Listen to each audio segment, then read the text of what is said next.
Born in January 1. Pope Alexander VI. Pope of the Catholic Church 1492–1503. Born into the prominent Borgia family in Zativa in the Crown of Aragon, now Spain, Rodrigo studied law at the University of Bologna. He was ordained deacon and made a cardinal in 1456 after the election of his uncle as Pope Callistus III, and a year later he became vice-chancellor of the Catholic Church. He proceeded to serve in the Curia under the next four popes, acquiring significant influence and wealth in the process. In 1492, Rodrigo was elected pope, taking the name Alexander VI. Alexander's bulls of 1493 confirmed or reconfirmed the rights of the Spanish crown in the New World following the finds of Christopher Columbus in 1492. During the Second Italian War, Alexander VI supported his son Cesare Borgia as a condottiero for the French king. The scope of his foreign policy was to gain the most advantageous terms for his family. Alexander is considered one of the most controversial of the Renaissance popes, partly because he acknowledged fathering several children by his mistresses. As a result, his Italianized Valencian surname, Borgia, became a byword for libertinism and nepotism, which are traditionally considered as characterizing his pontificate. On the other hand, two of Alexander's successors, Sixtus V and Urban VIII, described him as one of the most outstanding popes since Saint Peter. Birth and family. Rodrigo de Borja was born on 1 January 1431, in the town of Zativa near Valencia, one of the component realms of the Crown of Aragon, in what is now Spain. He was named for his paternal grandfather, Rodrigo Gil de Borja y Feneley. His parents were Jofre Clancol y Escriva, died BEF. 24 March 1437, and his Aragonese wife and distant cousin Isabel de Borja y Cavanilles, died 19 October 1468, daughter of Juan Domingo de Borja y Doncel. He had an older brother, Pedro. His family name is written Clancol in Valencian and Lanzel in Castilian. Rodrigo adopted his mother's family name of Borja in 1455 following the elevation to the papacy of maternal uncle Alonso de Borja, Italianized to Alfonso Borgia, as Calixtus III. His cousin and Calixtus's nephew Luis de Mila y de Borja became a cardinal. Alternatively, it has been argued that Rodrigo's father was Jofre de Borja y Escriva, making Rodrigo a Borja from his mother and father's side. However, his children were known to be of Clancol paternal lineage.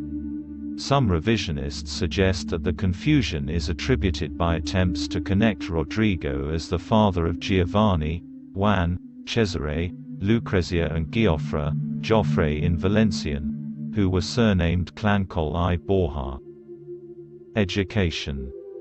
Rodrigo Borgia studied law at Bologna where he graduated, not simply as Doctor of Law, but as the most eminent and judicious jurisprudent. After the election of his uncle as Pope Callistus III, he was ordained deacon and created Cardinal Deacon of San Nicola in Carqueira at the age of 25 in 1456. The following year, he was appointed Vice-Chancellor of the Holy Roman Church. Both nepotistic appointments were characteristic of the age. Each pope during this period inevitably found himself surrounded by the servants and retainers of his predecessors who often owed their loyalty to the family of the pontiff who had appointed them. In 1468, he was ordained to the priesthood and, in 1471, he was consecrated bishop and appointed Cardinal Bishop of Albano. Having served in the Roman Curia under 5 popes, his uncle Calixtus III, Pius II, Paul II, Sixtus IV and Innocent VIII, Rodrigo Borgia acquired considerable administrative experience, influence and wealth.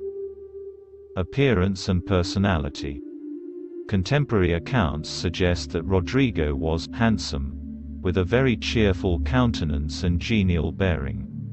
He was gifted with the quality of being a smooth talker and of choice eloquence. Beautiful women were attracted to him and excited by him in quite a remarkable way, more strongly than how iron is drawn to a magnet.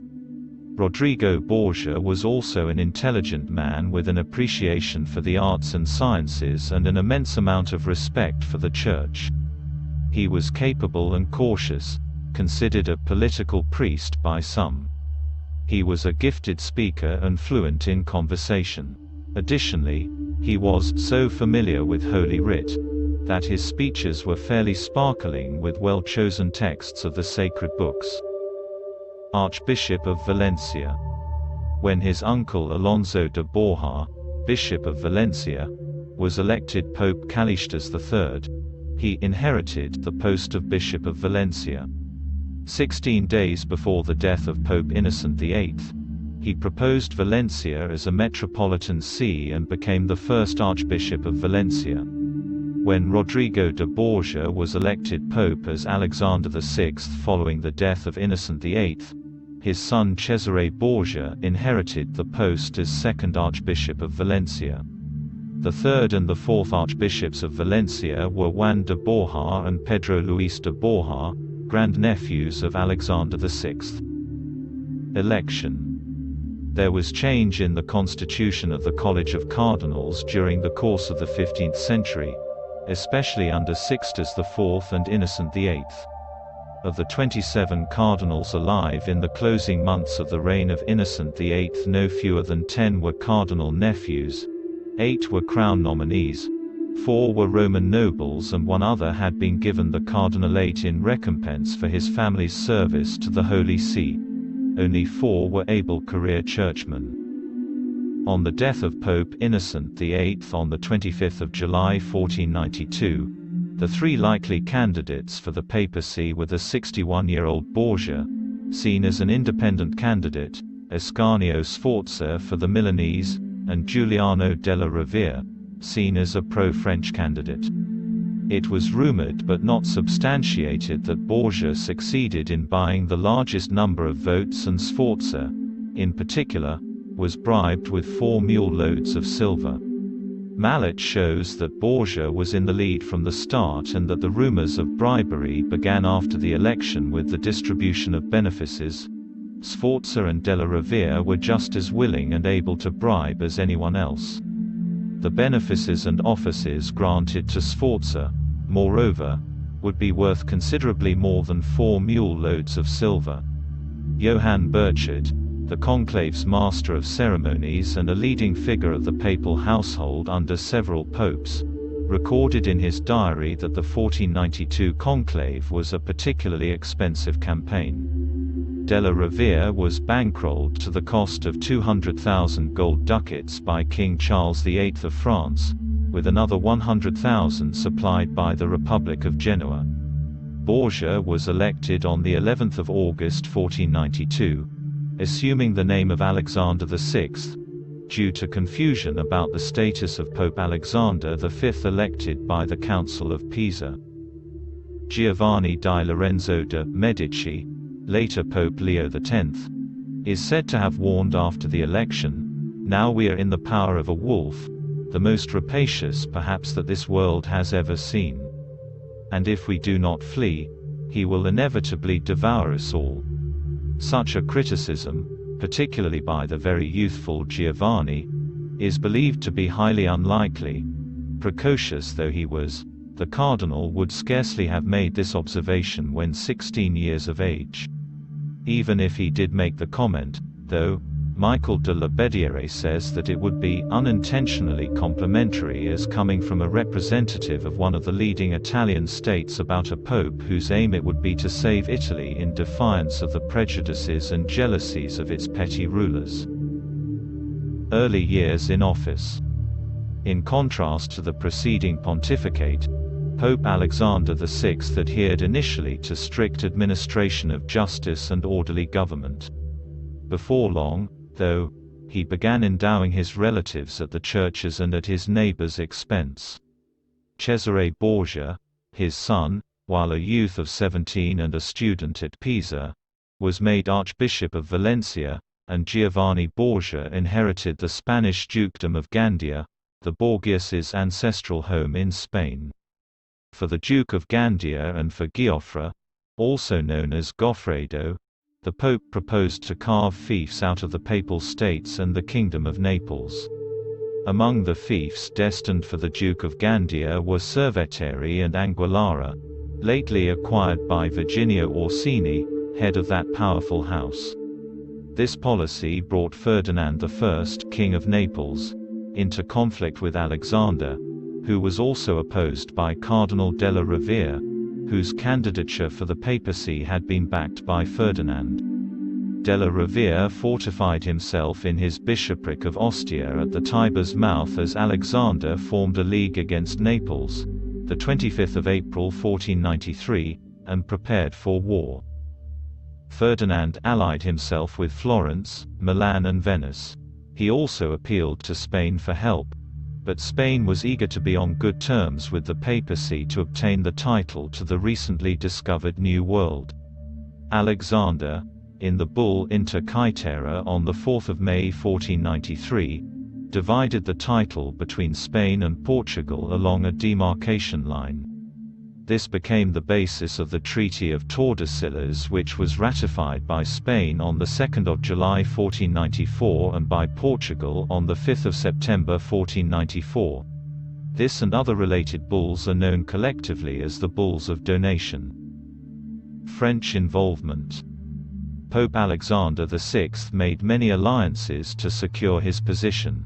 He sought help from Charles VIII of France, 1483–1498, who was allied to Ludovico il Moro, Sforza, the Moor, so called because of his swarthy complexion, the de facto Duke of Milan, who needed French support to legitimize his rule.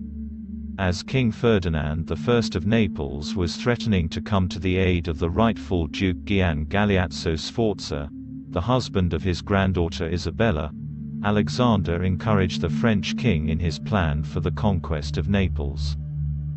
But Alexander, always ready to seize opportunities to aggrandize his family, then adopted a double policy. Through the intervention of the Spanish ambassador, he made peace with Naples in July 1493 and cemented the peace by a marriage between his son Giuffre and Dona Sancha, another granddaughter of Ferdinand I. In order to dominate the Sacred College of Cardinals more completely, Alexander, in a move that created much scandal, created 12 new cardinals. Among the new cardinals was his own son Cesare, then only 18 years old. Alessandro Farnese, later Pope Paul III, the brother of one of the Pope's mistresses, Julia Farnese, was also among the newly created cardinals. On 25 January 1494, Ferdinand I died and was succeeded by his son Alfonso II, 1494–1495. Charles VIII of France now advanced formal claims on the Kingdom of Naples. Alexander authorized him to pass through Rome, ostensibly on a crusade against the Ottoman Empire, without mentioning Naples. But when the French invasion became a reality, Pope Alexander VI became alarmed, recognized Alfonso II as King of Naples, and concluded an alliance with him in exchange for various fiefs for his sons. July 1494. A military response to the French threat was set in motion. A Neapolitan army was to advance through Romagna and attack Milan, while the fleet was to seize Genoa. Both expeditions were badly conducted and failed, and on 8 September Charles VIII crossed the Alps and joined Ludovico il Moro at Milan. The Papal States were in turmoil, and the powerful Colonna faction seized Ostia in the name of France. Charles VIII rapidly advanced southward, and after a short stay in Florence, set out for Rome, November 1494. Alexander appealed to Ascanio Sforza and even to the Ottoman Sultan Bayazid II for help. He tried to collect troops and put Rome in a state of defense, but his position was precarious. When the Orsini offered to admit the French to their castles, Alexander had no choice but to come to terms with Charles. On the 31st of December, Charles VIII entered Rome with his troops, the cardinals of the French faction, and Giuliano della Rovere. Alexander now feared that Charles might depose him for simony, and that the king would summon a council to nominate a new pope. Alexander was able to win over the Bishop of St. Malo, who had much influence over the king, with a cardinal's hat. Alexander agreed to send Cesare as legate to Naples with the French army, to deliver Sem Sultan, held as a hostage, to Charles VIII, and to give Charles Civitavecchia, the 16th of January 1495. On the 28th of January Charles VIII departed for Naples with Sem and Cesare, but the latter slipped away to Spoleto. Neapolitan resistance collapsed, and Alfonso II fled and abdicated in favor of his son Ferdinand II. Ferdinand was abandoned by all and also had to escape, and the Kingdom of Naples was conquered with surprising ease. French in retreat. A reaction against Charles VIII soon set in, for all the European powers were alarmed at his success. On the 31st of March 1495 the Holy League was formed between the Pope, the Emperor, Venice, Ludovico il Moro and Ferdinand of Spain. The League was ostensibly formed against the Turks, but in reality it was made to expel the French from Italy. Charles VIII had himself crowned King of Naples on the 12th of May, but a few days later began his retreat northward.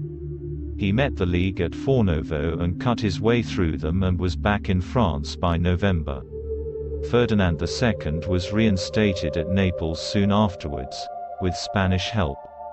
The expedition, if it produced no material results, demonstrated the foolishness of the so-called politics of equilibrium, the Medicean doctrine of preventing one of the Italian principates from overwhelming the rest and uniting them under its hegemony. Charles VIII's belligerence in Italy had made it transparent that the politics of equilibrium did nothing but render the country unable to defend itself against a powerful invading force. Italy was shown to be very vulnerable to the predations of the powerful nation-states, France and Spain, that had forged themselves during the previous century. Alexander VI now followed the general tendency of all the princes of the day to crush the great feudatories and establish a centralized despotism. In this manner, he was able to take advantage of the defeat of the French in order to break the power of the Orsini. From that time on, Alexander was able to build himself an effective power base in the Papal States. Virginio Orsini, who had been captured by the Spanish, died a prisoner at Naples, and the Pope confiscated his property. The rest of the Orsini clan still held out, defeating the papal troops sent against them under Guido Baldo da Montefeltro, Duke of Urbino, and Giovanni Borgia, Duke of Gandia, at Soriano, January 1497. Peace was made through Venetian mediation, the Orsini paying 50,000 ducats in exchange for their confiscated lands. The Duke of Urbino, whom they had captured, was left by the Pope to pay his own ransom. The Orsini remained very powerful, and Pope Alexander VI could count on none but his 3,000 Spanish troops. His only success had been the capture of Ostia and the submission of the Francophile cardinals Colonna and Savelli. Then occurred a major domestic tragedy for the House of Borgia. On the 14th of June, his son the Duke of Gandia, who was lately created Duke of Benevento, disappeared. The next day, his corpse was found in the Tiber.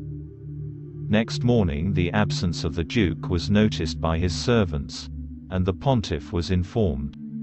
He was not too worried for, as Burchard says, Alexander jumped to the conclusion that his son had spent the night with some girl and preferred to avoid the indiscretion of leaving by day. Juan was a dissolute young man and not a churchman. yet Alexander presumed on a discretion more in keeping with later times. Alexander, overwhelmed with grief, shut himself up in Castel Sant'Angelo. He declared that henceforth the moral reform of the Church would be the sole object of his life. Every effort was made to discover the assassin, and suspicion fell on various highly placed people. Inquiries suddenly ceased without explanation. Cesare was suspected but not until much later, and he was never named in the immediate aftermath, nor would there have been any particular reason for him to commit such a crime. The Orsini, against whom the Duke had been involved in the recent campaign, were the principal suspects at the time. The Duke had many other enemies. Ascanio Sforza, for example, had had a terrible row with him just a few days before the murder, homicide. No conclusive explanation was ever reached, and it may be that the crime was simply as a result of one of the Duke's sexual liaisons. Crime. It is often alleged, even by some historians, that Alexander and his son, Cesare, poisoned Cardinal Adriano Castellesi, but this is unlikely. When cardinals died, their wealth automatically reverted to the Church. There is no evidence that the Borgias resorted to poisoning, judicial murder, or extortion to fund their schemes and the defense of the Papal States. The only contemporary accusations of poisoning were from some of the servants of the Borgias, extracted under torture by Alexander's bitter enemy Della Rovere, who succeeded him as Pope Julius II. Savonarola. The debased state of the Curia was a major scandal. Opponents, such as the powerful demagogic Florentine friar Girolamo Savonarola, launched invectives against papal corruption and appealed for a general council to confront the papal abuses. Alexander is reported to have been reduced to laughter when Savonarola's denunciations were related to him. Nevertheless, he appointed Sebastian Maggi to investigate the friar, and he responded on 16 October 1495. "We are displeased at the disturbed state of affairs in Florence, the more so in that it owes its origin to your preaching. For you predict the future and publicly declare that you do so by the inspiration of the Holy Spirit when you should be reprehending vice and praising virtue. Prophecies like these should not be made when your charge is to forward peace and concord. Moreover, these are not the time for such teachings, calculated as they are to produce discord even in times of peace, let alone in times of trouble. Since, however, we have been most happy to learn from certain cardinals and from your letter that you are ready to submit yourself to the reproofs of the Church, as becomes a Christian and a religious, we are beginning to think that what you have done has not been done with an evil motive, but from a certain simple-mindedness and a zeal, however misguided, for the Lord's vineyard.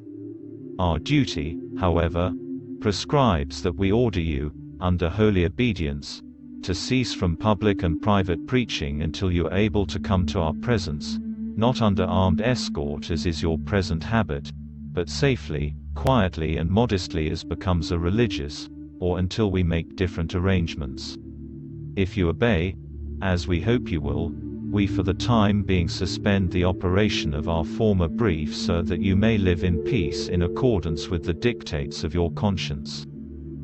The hostility of Savonarola seems to have been political rather than personal, and the friar sent a touching letter of condolence to the Pope on the death of the Duke of Gandia. "Faith, Most Holy Father, is the one and true source of peace and consolation. Faith alone brings consolation from a far-off country." But eventually the Florentines tired of the friars moralizing, and the Florentine government condemned the reformer to death, executing him on 23 May 1498. Familial aggrandizement. The prominent Italian families looked down on the Spanish Borgia family, and they resented their power, which they sought for themselves. This is, at least partially, why both Pope Calixtus III and Pope Alexander VI gave powers to family members whom they could trust. In these circumstances, Alexander, feeling more than ever that he could rely only on his own kin, turned his thoughts to further family aggrandizement. He had annulled Lucrezia's marriage to Giovanni Sforza, who had responded to the suggestion that he was impotent with the unsubstantiated counter-claim that Alexander and Cesare indulged in incestuous relations with Lucrezia, in 1497. Unable to arrange a union between Cesare and the daughter of King Frederick IV of Naples, who had succeeded Ferdinand II the previous year, he induced Frederick by threats to agree to a marriage between the Duke of Bisceglie, a natural son of Alfonso II, and Lucrezia. Alexander and the new French king Louis XII entered a secret agreement.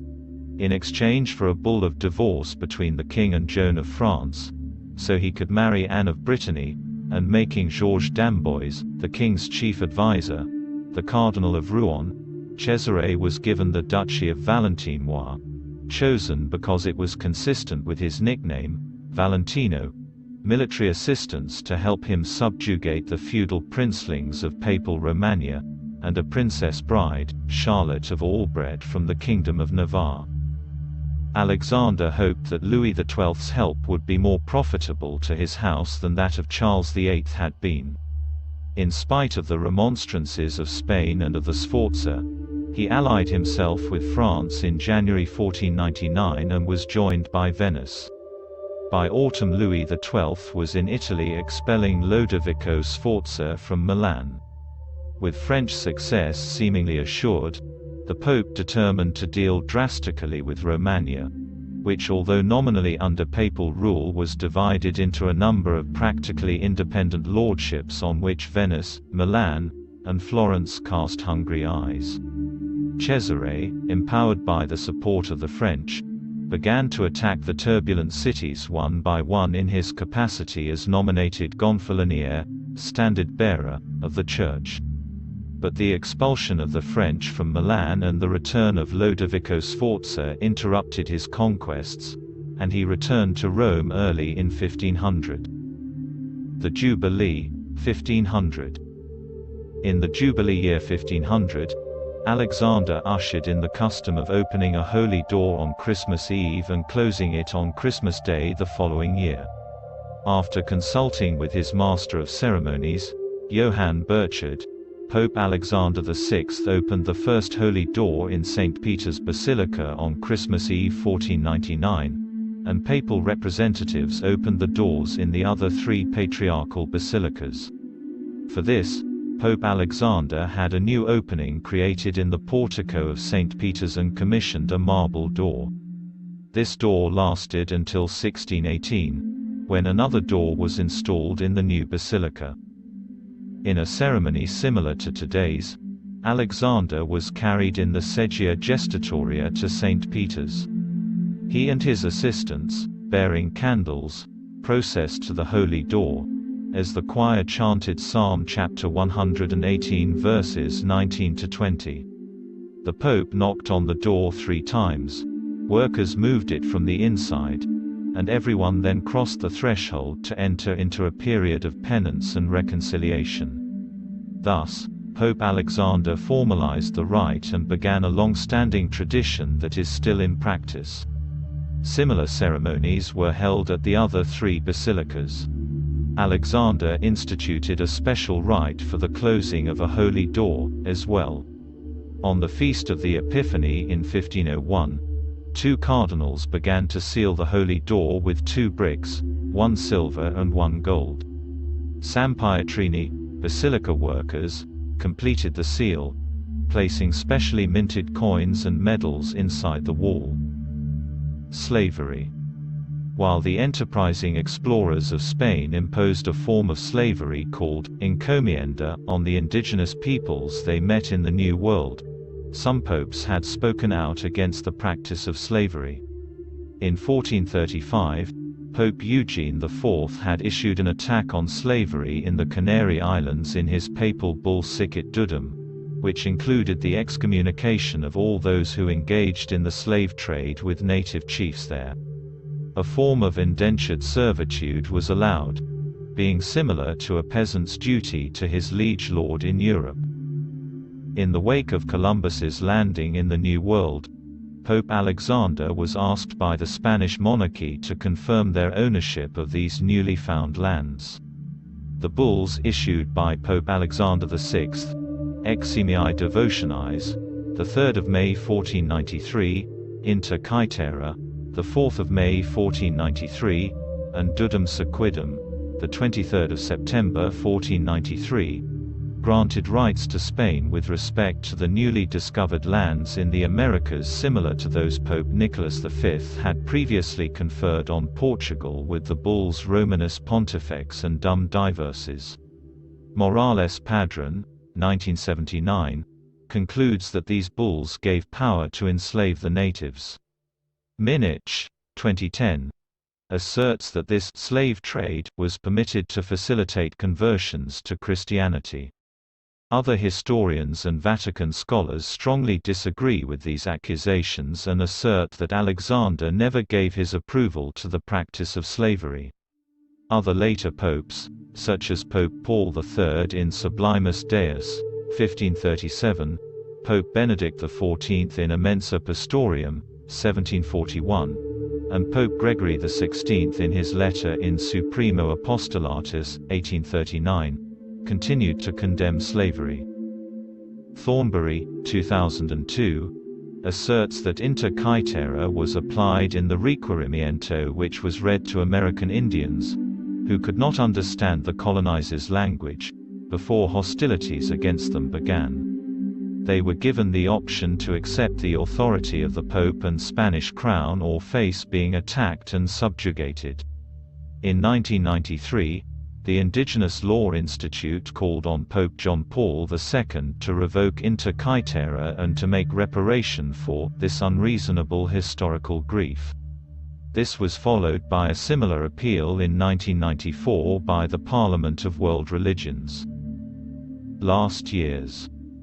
A danger now arose in the shape of a conspiracy by the deposed despots, the Orsini, and of some of Cesare's own condottieri. At first the papal troops were defeated and things looked bleak for the House of Borgia. But a promise of French help quickly forced the Confederates to come to terms. Cesare, by an act of treachery, then seized the ringleaders at Senegalia and put Oliver Otto da Fermo and Vitellozzo Vitelli to death, the 31st of December 1502. When Alexander VI heard the news, he lured Cardinal Orsini to the Vatican and cast him into a dungeon, where he died. His goods were confiscated and many other members of the clan in Rome were arrested, while Alexander's son Goffredo Borgia led an expedition into the Campania and seized their castles. Thus the two great houses of Orsini and Colonna, who had long fought for predominance in Rome and often flouted the Pope's authority, were subjugated and the Borgias' power increased. Cesare then returned to Rome, where his father asked him to assist Goffredo in reducing the last Orsini strongholds. This for some reason he was unwilling to do, much to his father's annoyance. But he eventually marched out, captured Kerry and made peace with Giulio Orsini, who surrendered Bracciano. The war between France and Spain for the possession of Naples dragged on, and the Pope was forever intriguing, ready to ally himself with whichever power promised the most advantageous terms at any moment. He offered to help Louis XII on condition that Sicily be given to Cesare, and then offered to help Spain in exchange for Siena, Pisa and Bologna. Personal life. Of Alexander's many mistresses, the one for whom passion lasted longest was Vanozza, Giovanna de Catanei, born in 1442, and wife of 3 successive husbands. The connection began in 1470, and she had 4 children whom he openly acknowledged as his own: Cesare, born 1475, Giovanni, afterwards Duke of Gandia, commonly known as Juan, born 1476, Lucrezia, born 1480, and Giuffre, Goffredo in Italian, born 1481 or 1482. For a period of time, before legitimizing his children after becoming pope, Rodrigo pretended that his 4 children with Vanozza were his niece and nephews and that they were fathered by Vanozza's husbands. Before his elevation to the papacy, Cardinal Borgia's passion for Vanozza somewhat diminished, and she subsequently led a very retired life. Her place in his affections was filled, according to some, by the beautiful Giulia Farnese, Giulia la Bella, wife of an Orsini. However, he still very dearly loved Vanozza, in a way he considered spiritual, and his love for his children by Vanozza remained as strong as ever and proved, indeed, the determining factor of his whole career. He lavished vast sums on him and lauded them with every honor. Vanozza lived in the palace of a late cardinal, or in a large, palatial villa. The children lived between their mother's home and the papal palace itself.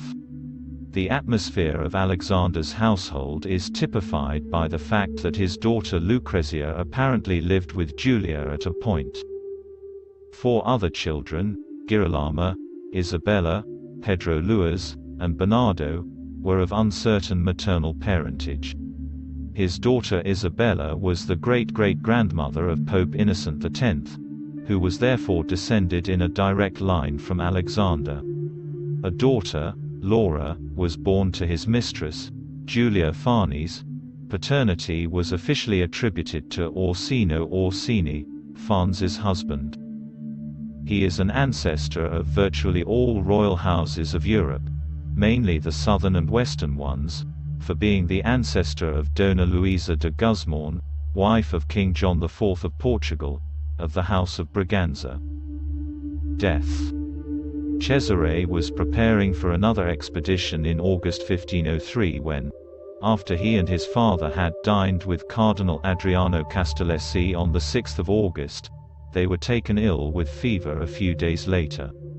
Cesare, who lay in bed, his skin peeling and his face suffused to a violet color, as a consequence of certain drastic measures to save him, eventually recovered, but the aged pontiff apparently had little chance. Burchard's diary provides a few details of the Pope's final illness and death at age 72. Saturday, the 12th of August 1503, the Pope fell ill in the morning. After the hour of Vespers, between 6 and 7 o'clock, a fever appeared and remained permanently. On the 15th of August 13 ounces of blood were drawn from him and the tertian ague supervened. On Thursday the 17th of August, at 9 o'clock in the forenoon he took medicine.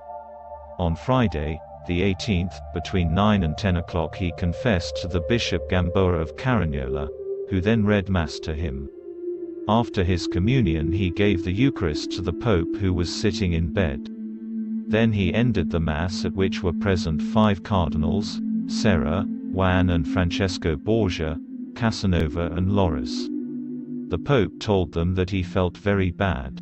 At the hour of Vespers, after Gamboa had given him extreme unction, he died.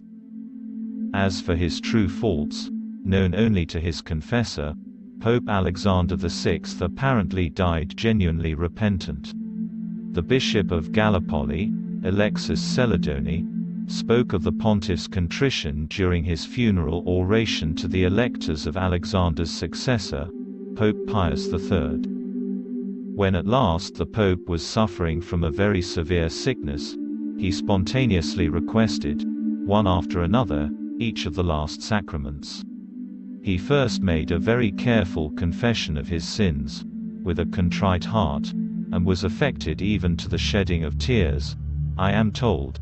Then he received in communion the most sacred body, and extreme unction was administered to him. The interregnum witnessed again the ancient tradition of violence and rioting. Cesare, too ill to attend to the business himself, sent Don Micheletto, his chief bravo, to seize the Pope's treasures before the death was publicly announced.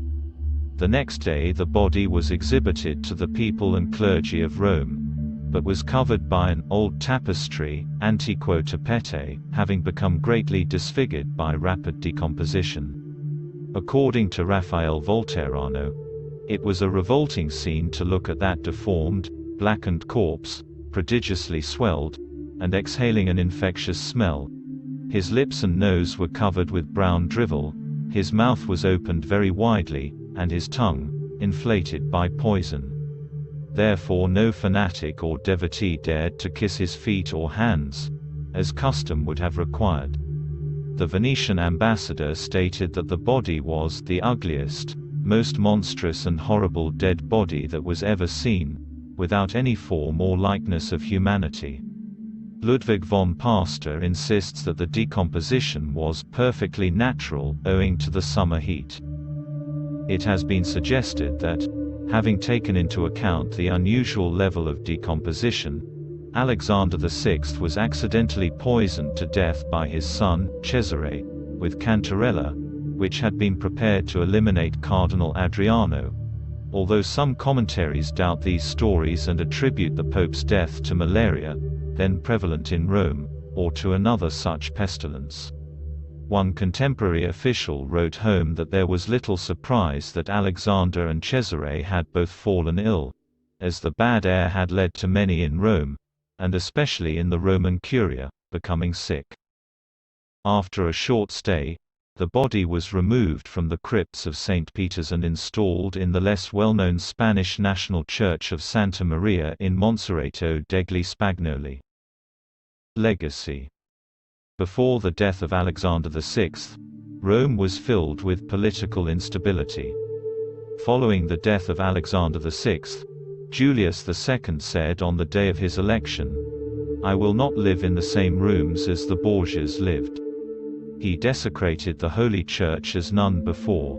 The Borgia apartments remained sealed until the 19th century. Sometimes overlooked is the fact that Alexander VI set about reforms of the increasingly irresponsible Curia. He put together a group of his most pious cardinals in order to move the process along. Planned reforms included new rules on the sale of church property, the limiting of cardinals to one bishopric, and stricter moral codes for clergy. Had he stayed in office longer, the pontiff might have had more success in the enactment of these reforms. Alexander VI was known for his patronage of the arts, and in his days a new architectural era was initiated in Rome with the coming of Bramante. Raphael, Michelangelo and Pinturicchio all worked for him. He commissioned Pinturicchio to lavishly paint a suite of rooms in the Apostolic Palace in the Vatican, which are today known as the Borgia Apartments. He took a great interest in theatrics, and he even had the Menicmi performed in his apartments. In addition to the arts, Alexander VI also encouraged the development of education. In 1495, he issued a papal bull at the request of William Elphinstone, Bishop of Aberdeen, and King James IV of Scotland, founding King's College, Aberdeen. King's College now forms an integral element of the University of Aberdeen.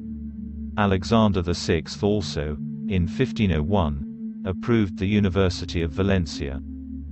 Alexander VI, who was allegedly a Marrano according to a black legend of papal rival Giuliano della Rovere, distinguished himself by his relatively benign treatment of Jews. After the 1492 expulsion of the Jews from Spain, some 9,000 impoverished Iberian Jews arrived at the borders of the Papal States. Alexander welcomed them into Rome, declaring that they were permitted to lead their life, free from interference from Christians, to continue in their own rights, to gain wealth, and to enjoy many other privileges. He similarly allowed the immigration of Jews expelled from Portugal in 1497 and from Provence in 1498. It has been noted that the alleged misdeeds of Alexander VI are similar in nature to those of other Renaissance princes, with the one exception being his position in the Church. As de Maistre said in his work Du Pape, the latter are forgiven nothing, because everything is expected from them, wherefore the vices lightly passed over in a Louis XIV become most offensive and scandalous in an Alexander VI. Bohuslav Hasiszczański Lobkowicz, a Bohemian humanist poet, 1461–1510, dedicated one of his Latin poems to Alexander. Epitaphium Alexandri Papi. Qui tranquilla quis odio, qui proelia cordi erixa acides seditioque fuit, mortus hac recubate populis gaudentibus urna pastor Alexander, Maxima Roma, tus. Vos, Arebi Praeseres, vos cali clauditi portis atque animum vestris hanc prohibete locis. In stiga nam veniens pacem turbabit averni, committit superos, si patar astra poli. Epitaph to Pope Alexander, who sacrificed quiet to hatred, with a warrior heart, who did not stop at quarrels, struggles and slaughters, is lying here in the coffin for all people to rejoice, thy supreme pontiff Alexander, O, capital Rome. Ye prelates of Erebus and heaven, close your doors and prohibit the soul from entering your sights.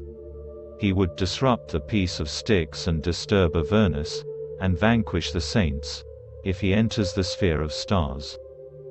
Despite Julius II's hostility, the Roman barons and Romagna vicars were never again to be the same problem for the papacy, and Julius' successes owe much to the foundations laid by the Borgias. Unlike Julius, Alexander never made war unless absolutely necessary, preferring negotiation and diplomacy.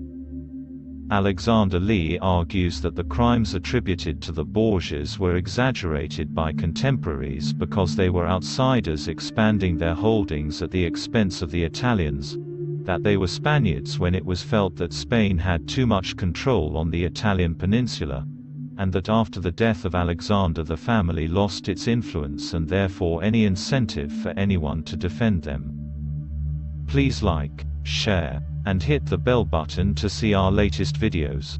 And you can support me on Patreon to increase the video quality.